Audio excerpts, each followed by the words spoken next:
Shoot. Hey everybody, welcome to the Edges Facebook page's #1 show at this particular time. 3 to 5 things we didn't have time to talk about today. I'm your host, Fred Kennedy, and I would like to thank this week's sponsor, Corey's Clothiers, 569 Danforth Avenue. Look at these sweet shorts. Don't I look like a dad who'd be jet-setting on the sidelines of a soccer game? Is it Corey's Clothiers a sponsor today? I guess so. Yeah, okay. You can have these shorts there. 569 Danforth Avenue. Moving on. First story. 1/3 of young adults between the ages of 20 and 35 are still living with one or both of their parents. Do you know how upsetting and disheartening this story is? I've talked about this many times before. That I dream of living in my house and having no kids and finally being able to go back to the glorious days of just J-O-ing in any room in the house at any time because my kids won't be around. But now I can't deal with that. This is my nightmare. It'll be like 10 p.m. I'll have tried to be physically intimate with my wife. She won't want to be because she'll have eaten onion rings, and onion rings make her a bit gassy. And she'll be like, no, I don't feel like it. I'm like, well, I got to take care of this. And it'll go downstairs by myself. Oh, I can't do anything now because my 27-year-old son is down there using the computer and he's J-O-ing to internet porn and I can't and I've walked in on my son. My 27-year-old son, mind you. It's absolutely physically repulsive. What's going to end up happening is I'm going to be a miserable old man sitting on my porch, sometimes able to get an erection, and when I can, my wife won't be physically intimate with me, and I won't be able to J-O and get rid of it either, because my house will be crowded and full of young people, and it'll be terrible. I'm going to be pent up, I'm going to be angry, and I'm going to be sitting on my porch, but I won't be as racist as Clint Eastwood was when he was in Gran Torino. But it's still not going to be a good time. But I'll say this, it's not surprising. I'm not surprised by this new wave of statistics of older people staying with their parents for a longer period of time. The reason for this is the American dream is gone. The classic idea of, you know what, you go to school, you leave school, you get a job, you end up working at that job, making enough money to have a house, 2 cars, your spouse can stay at home and raise the kids, you can have a dog and all those things. That era is gone. And it's gone not because whenever you say that, oh, it's because the corporations have come in and they've ruined everything for everyone. No, it's simple economics. There's more people now than there used to be, so therefore there's not as many resources, and you've got more people trying to get those resources, so the cost of things goes up. It's supply and demand. Things cost more than they used to. There are still some, other factors at play there. Because we all want to be able to get everything, and have all those things, the classic American dream mentality. But we still expect everything to be cheap. But people still want to make enough money to buy everything, so we can't have factories here in North America making anything, because everyone wants to get paid so much money that the things that they would have to buy to get paid those wages would be way more expensive, wouldn't be able to have as many things.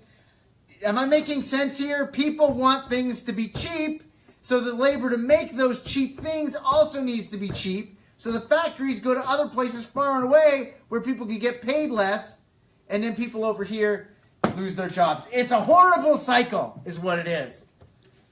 We kind of really got off the tracks. In the end, there's no factory jobs here in North America, and you can't J-O because your kids can't leave your house. It's a horrible double whammy. Moving on, bottled water is disgusting. I hate bottled water. If you're drinking bottled water all the time, you're a terrible person. I just glanced at a bottle of water. I'm sorry, Alex, is that your bottle of water? It is. It's Alex's bottle of water. This water is not from Fiji. It's a square bottle. You're not a terrible person, Alex. I'm just going to give you the benefit of the doubt that you've reused that bottle a lot of times, refilled it up, right? Yeah. Good. 1 in 5 people in Toronto drinks bottled water exclusively. They don't drink tap water at all. They drink bottled water exclusively, and that's terrible. Bottled water is an absolute nightmare. Because what do people do when they get rid of those bottles? Well, I recycle all of mine. Do you recycle all of them? Do you? Be honest, because we both know that you don't. Almost half of the garbage that ends up in the water is plastic. We're putting plastic in the water. The oceans are getting acidified. It's killing off all the wildlife. And then we're not going to have any food to eat. There's half the amount of fish in the ocean now that there was 40 years ago. Half! Half! And it's not just overfishing. That's one problem. But it's also pollution. Plastic going in the water is bad. Pollution is the worst. As far as I'm concerned, pollution is the biggest social issue we have. Because it doesn't matter what social cause you're fighting for when we don't have a goddamn planet to live on. How about that? Try fighting for a social cause on the internet when you don't have food to eat. It's not going to happen. And if we don't have food to eat, odds are the internet won't exist anyways. Stop drinking bottled water, okay? Drink tap water. Oh, but the tap water's no good. Get a Brita! Get a Brita! Get a water filter. The Brita is like $20. It's $20. You're spending $1.50 on a single bottle of water. And you'll get way more bang for your buck with the Brita. And then you just get like, or look at how happy she is. She is having the time of her life with her reusable water bottle because you know what she's doing? She's laughing at all the people that are spending too much money on bottled water. There's more regulations that are placed on your tap water than on bottled water. Dude, I'm telling you, bottled water is a ticking time bomb when it comes to the environment. It is the absolute worst. Now, I'm done talking about an environmental issue. I'm going to move on to something that is right near and dear to my heart. It's a lot more fun. A wonderful little thing called Star Wars. Now, I'll be honest with you, I'm not the biggest Rey fan. I like Rey, but I like Jyn Erso infinitely more. What I do love about Rey is that Rey is like a great role model for young girls, and I can say that from personal experience because my buddy James has two great daughters, Charlotte and Bronwyn. My little buddy Charlotte, I talk about her on the air all the time. She sometimes calls me on the show and chirps me. But Charlotte absolutely loves Rey, and she's always playing Star Wars on the front lawn with my boys, and she's always pretending to be Rey, and I think it's awesome. So great job, Rey, at doing that. But I myself am becoming a bit more of a Rey fan. And why is that? Because I read a wonderful little article today about Rey becoming a gray Jedi. The line that we hear uttered in the Last Jedi trailer. In the Last Jedi trailer, Luke says it's time for the Jedi to end or die or whatever. I haven't watched it since like May. But he says it's time for the Jedi to end. And the big rumor that I keep seeing pop up is that Rey is not going to be trained as a Jedi or a Sith, but a gray Jedi, which means she doesn't follow the light side or the dark side. She's right in the middle. And you know what I think is great about that? Is that it's a statement about the world that we live in today. What is, like, if you could find one adjective to describe, or not even, it's not an adjective. Yeah, this one will make it an adjective. One adjective to describe the current social climate, it would be confrontational. Confrontational. Everybody is fighting with everybody about everything. You could be saying the exact same thing, but if you say the exact same thing using different words, you'll still get into an argument with somebody about it. I think the choice to make Rey a gray Jedi is a big statement about how maybe all of us need to spend a little bit less time fighting about everything and minutia and things that don't matter, and find a little bit more time of finding ways to come together and becoming a gray Jedi. Because if Darth Vader and Obi-Wan get together and make things work, what's our excuse? Huh? Darth Vader had his legs and arms cut off and then was lit alive by lava. And in the end, he comes back. So I think if Rey becomes a gray Jedi, that would honestly be, that would make me very excited. That would refill my excitement for the Star Wars franchise, because I'm not going to lie, Force Awakens was kind of like, it was good. It felt like a Star Wars movie, but it didn't have it. The Grey Jedi angle would be the perfect step forward. I would love to see Rey become a Grey Jedi. That's what I'm hoping ends up happening. If it doesn't happen, I will be a little bit disappointed. Rey, Grey. Hashtag Rey Grey. Grey Rey. Moving on. What do we have here? Oh, we got a couple, and they're arguing. Oh, they're married. Oh, guess what's going to happen? They are married. Look, he's got a ring on. They're a married couple. They're fighting. You know what's going to end up happening? They're going to get a divorce. Divorce rates are higher than they have ever been before. And I was reading a wonderful little article about how people are jumping the gun when it comes to divorce, and then they move on and they regret breaking up in the first place. So great marital advice. Wait. Work things out. I'm not saying that everything can be worked out, by the way. There are a lot of valid reasons to get divorced, obviously. But some people jumping the gun over minute arguments and not being willing to stick it out and try to find a solution. Try and find a way to come together. We have a lot of really high expectations when it comes to our relationships. Great expression, Rome wasn't built in a day. Also, Po Buddy's nerfect in Australia. Po Buddy is nerfect. So maybe you shouldn't be trying to find the nerfect person out there. What you should be doing is trying to find somebody that hates all the same things you do and bond over your similar hatreds of things. Listen, relationships aren't perfect. My wife thinks I'm an idiot and my balls smell really bad. And in her defense, they do. They smell terrible. But she hasn't divorced me because we found a way to work through it. It's called soap and deodorant. And that was the solution to the problem.